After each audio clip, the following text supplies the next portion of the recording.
গুনার ফিরিস্তিগুলো একটা একটা করে স্বীকার করে আল্লাহরে বলেন, আল্লাহ আমি পাপী,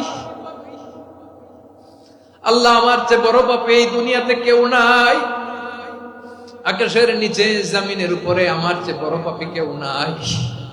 একটা একটা করে আল্লাহ স্বীকার করি আমি পাপী, সব পাপের স্বীকৃতি দিলাম।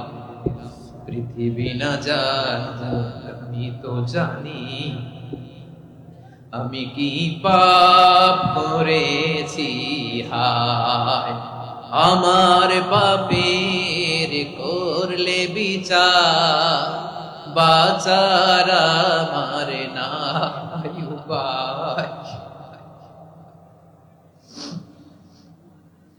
দয়াময় তুমি মাফ করো আমায়, মাফ করো আমায়।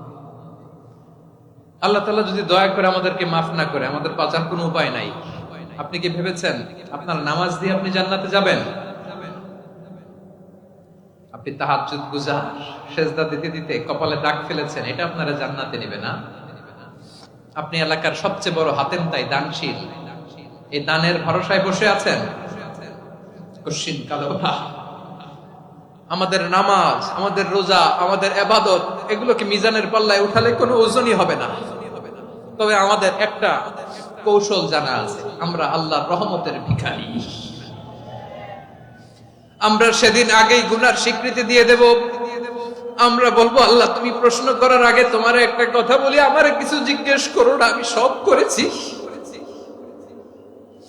এমন কোন পাপ নাই যে পাপ আমারে দিয়ে হয় নাই। তোমার রহমত দিয়ে তুমি জান্নাতে পাঠাবা, তোমার দয়ায় জান্নাতে যেতে চাই, আমল দিয়ে না। পারবেন বলতে?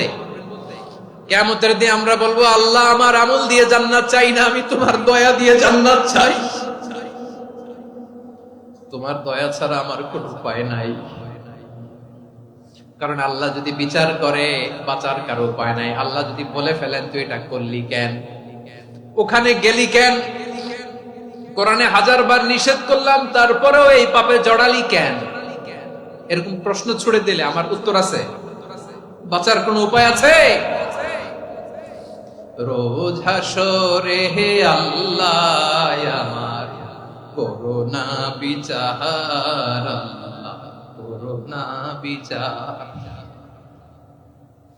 বিচার চাহি না তব দয়া চাই, এ গুনাহগার করোনা বিচার। আপনার আমল দিয়ে জান্নাতে যাবেন? কি দিয়ে যাবেন? আল্লাহর দয়া দিয়ে। আল্লাহর রহম আর দয়া ছাড়া কেউ জান্নাতের চেহারাও দেখতে পাবে না।